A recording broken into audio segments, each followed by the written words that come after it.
Me pediram para falar sobre crescimento relevante. E eu fiquei pensando, né?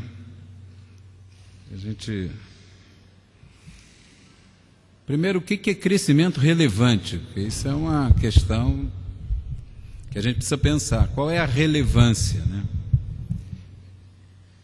Todo crescimento é relevante? É uma outra pergunta que a gente tem que se fazer, porque crescimento está acontecendo aí, em muitos lugares. Então, todo crescimento é relevante? Essa é uma outra pergunta. E como é que a gente pode saber se o crescimento é relevante, se não é relevante?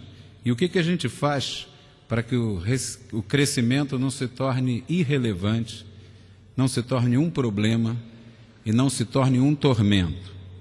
Eu vou começar falando com vocês, depois eu vou às Escrituras, mas eu queria começar contando a minha experiência de vida. O que acontece? Meu pai estudou para padre. Eu vinha com o irmão aqui, até falei para ele que quase que eu não venho hoje.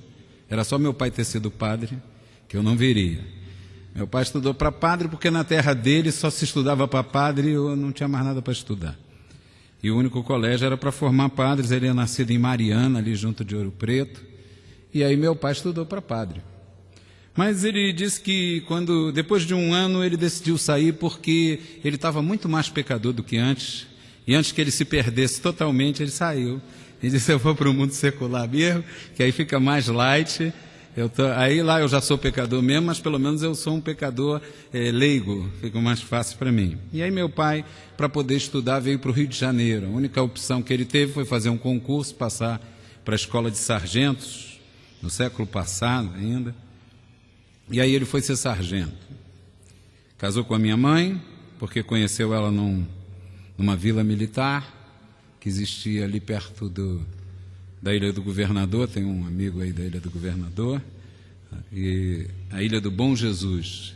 E aí conheceu minha mãe lá, casou com ela, nasci eu, nasceu meu irmão, e muitos anos depois nasceu minha irmã. Meu pai estava indo por um caminho muito ruim, entrou pelo caminho quase do álcool, quase do alcoolismo. Mas aí um dia, passando na frente de uma igreja congregacional, um rapaz falou assim: eu vejo o senhor sempre passando por aqui e algo me incomoda de falar ao senhor a respeito do amor de Deus. Foi ali que meu pai ouviu, voltou no domingo, aceitou a Cristo, e eu tinha 6 anos de idade quando eu entrei pela primeira vez numa igreja evangélica. Achei aquilo engraçado. Mas meu pai era meu amigo. Meu pai, apesar de todas as falhas, ele estava sempre com a gente. Então a gente tinha um carinho muito grande e a gente ia para agradar o meu pai. Até um dia em que a gente deixou de agradar o pai e começou a ir porque Jesus começou a falar ao coração.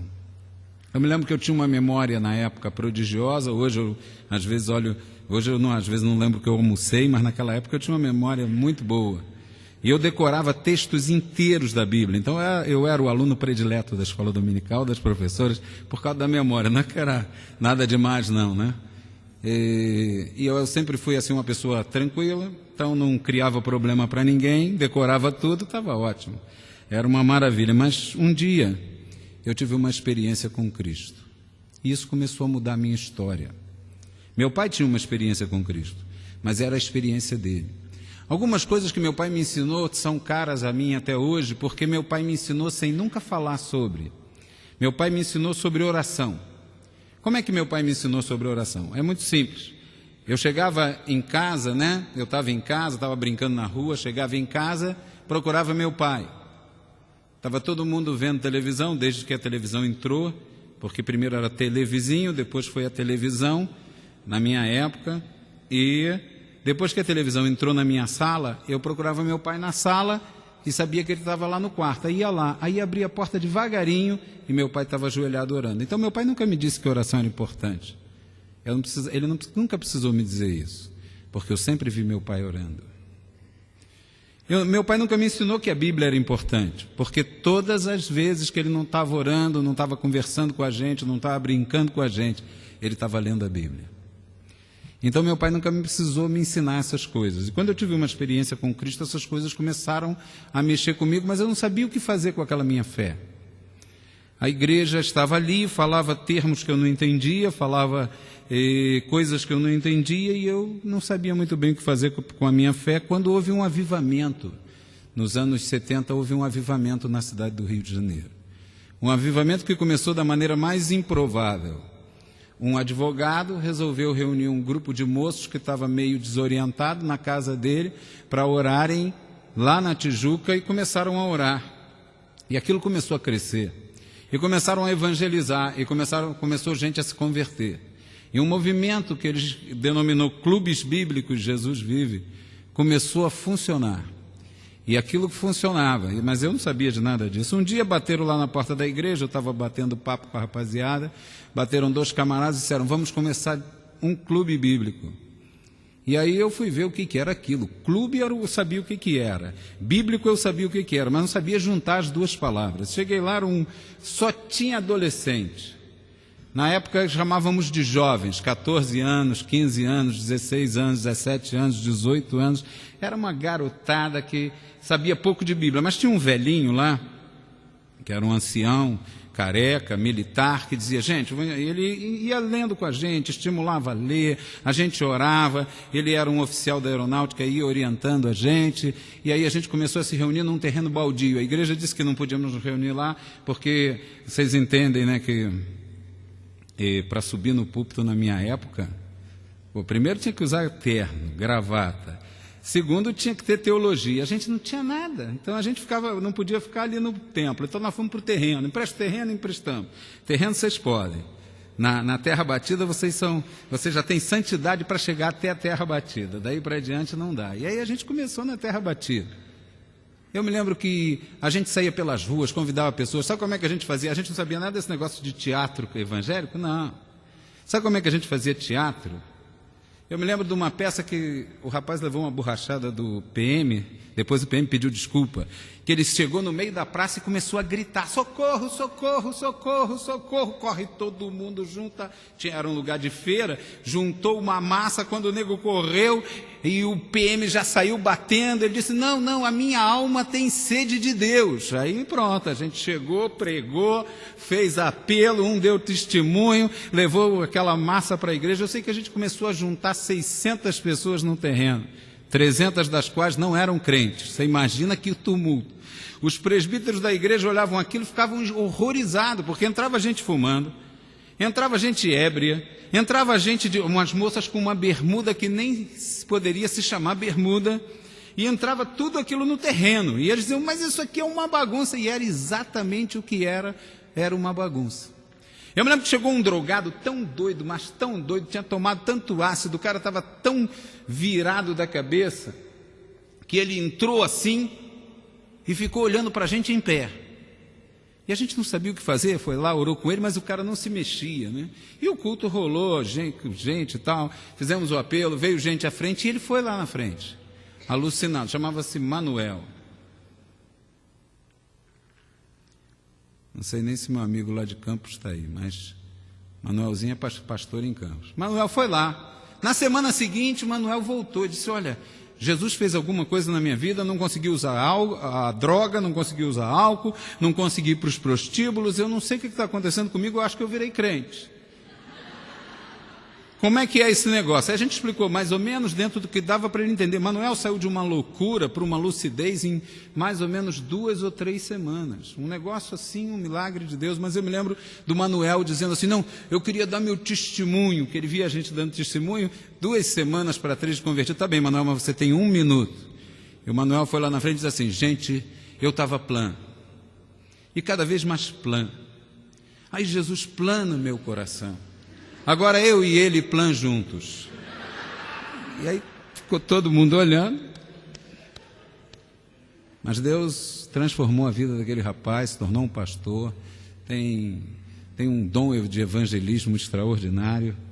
E a gente viu a mão de Deus fazendo isso com um rapaz que tinha um problema mental, e essa coisa, o avivamento cresceu, só que a gente continuava, quer dizer, você viu uma pessoa hoje, ela era um alucinado, ela era uma moça quase nua, mas você via ela às vezes 1 mês depois e era outra pessoa. Deus estava fazendo uma obra extraordinária. A gente só sabia fazer 2 coisas, aliás 3 coisas.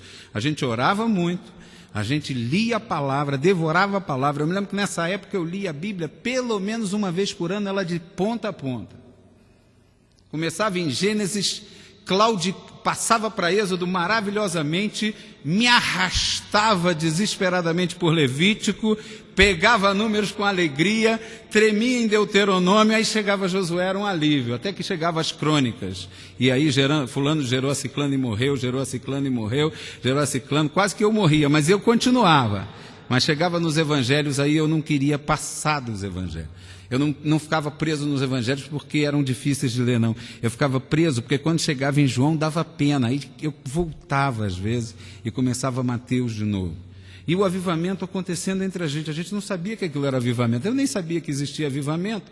Eu nunca tinha ouvido falar de avivamento, eu só sei que gente se convertia aos rodos, a gente não sabia mais o que fazer com tanta gente, e a gente levava algumas pessoas para a igreja e a igreja reclamava. Aí esse oficial meio biruta, que vivia com a gente para lá e para cá, ele tinha uma rural, botava 22 rapazes na rural, e o outro rapaz chamado Neander, que é diretor do seminário Betel, botava 30 na Kombi, e a gente ia evangelizar. Imagina, de vez em quando os pneus arriavam de uma vez. Pois é, mas esse senhor resolveu fazer seminário, porque nenhuma igreja, então ele disse, o jeito é eu ser pastor desses caras que ninguém quer. Então foi assim que a gente começou um trabalho numa igreja interessantíssima.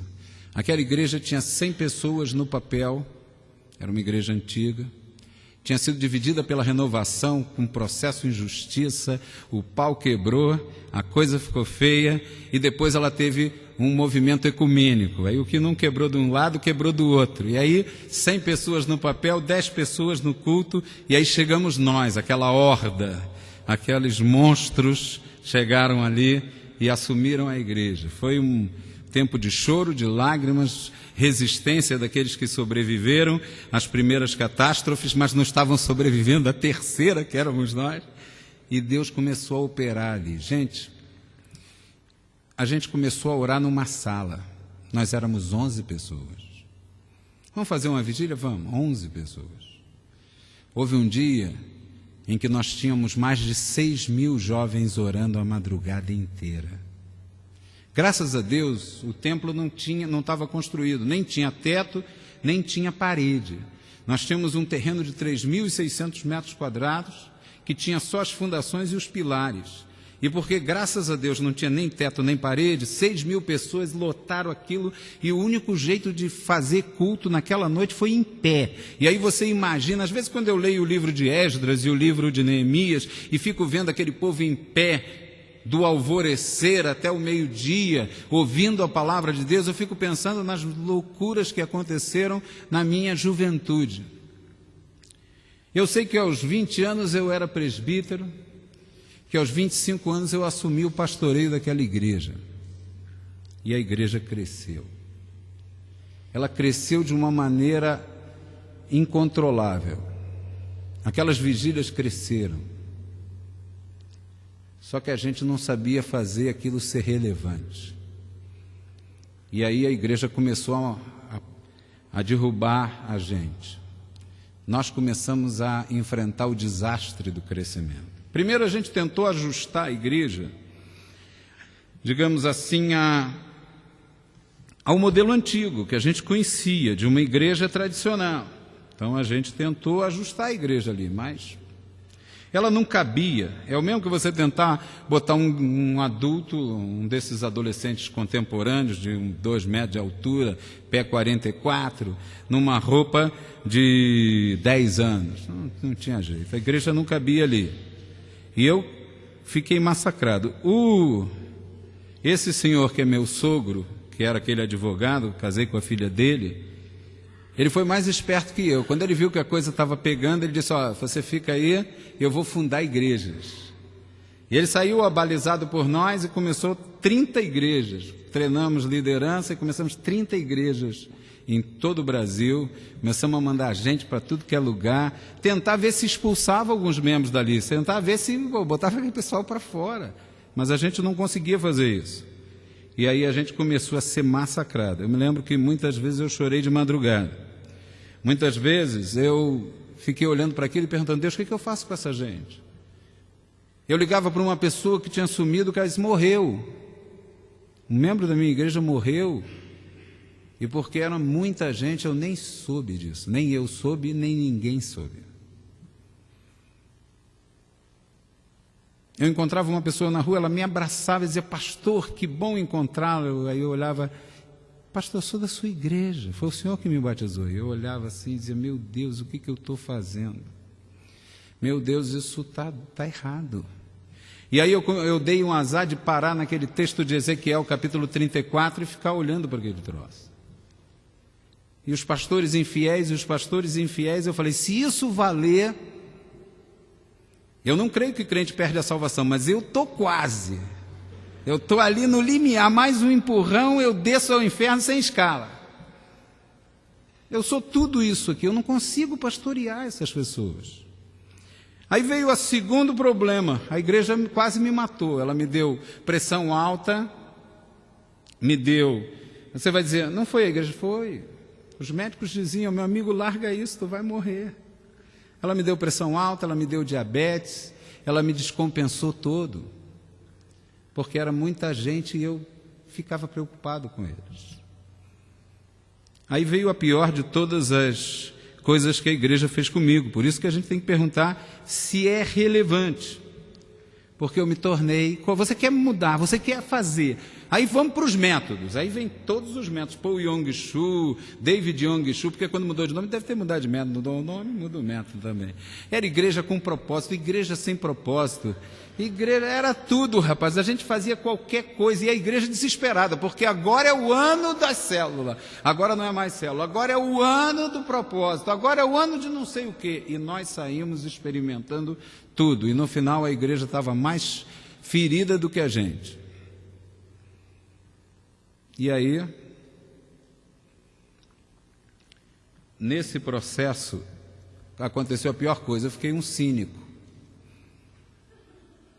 O que você quer? Você não consegue fazer. Aí você finge que não vê, gente. Muitos líderes de igrejas imensas hoje nada mais são do que cínicos. Fecham os olhos e fingem que não está acontecendo nada, pessoas saindo pelo ladrão, nós batizávamos gente todo domingo, tinha pessoas ali que tinham dom de evangelismo, a gente batizava 100, saíam 90, então a gente está crescendo.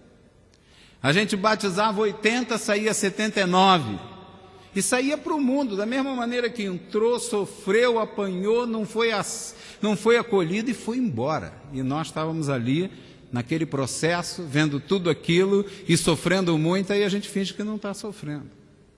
E aí a gente fica cínico. Isso é duro dizer, mas é a verdade. Eu me tornei um cínico. Eu fiquei um pregador profissional, coisa que eu não fazia. Sabe como é que eu preparava meu sermão? Eu orava até Deus falar comigo.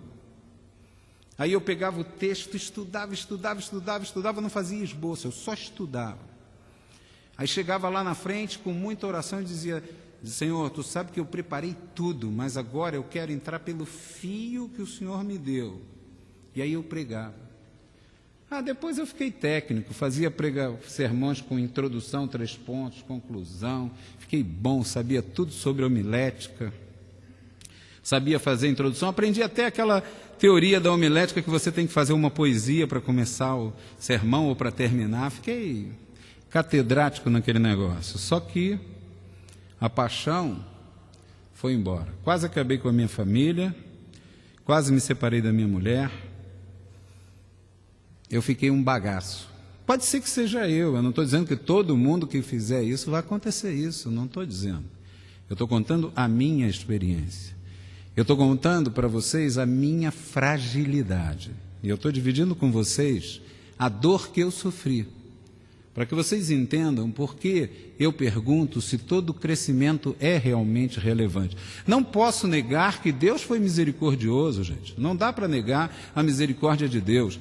Olha só, nesse processo, quantos pastores eu ordenei que hoje estão no ministério, firmes, operando, fazendo um trabalho sério.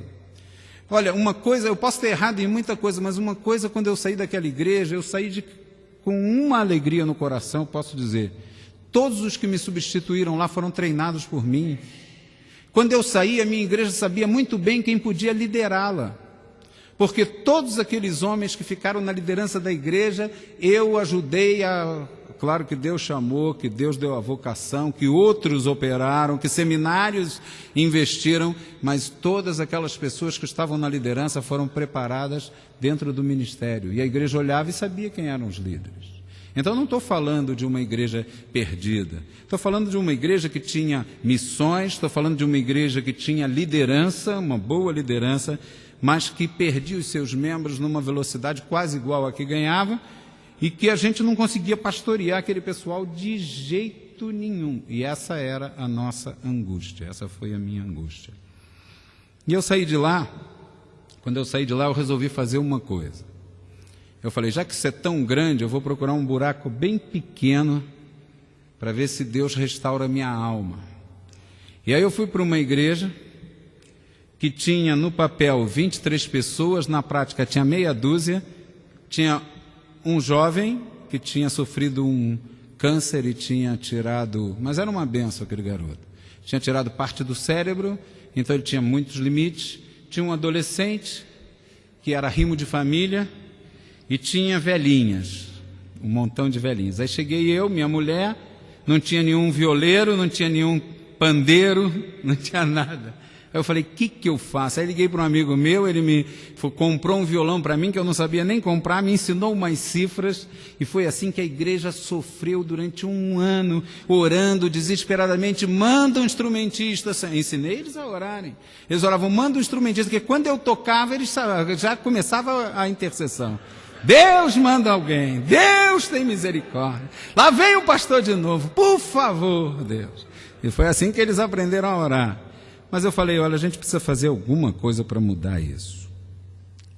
E aí foi aí que eu mergulhei diante do Senhor com muita oração, mas também com uma coisa na minha cabeça. Se é para crescer sem pastorear as pessoas, então eu não vou crescer. Mas se é para crescer pastoreando as pessoas, hoje nós estamos lá há 11 anos, eu sou velho pra caramba. Não parece não, mas eu tenho mais de 30 anos. Nós começamos um trabalho e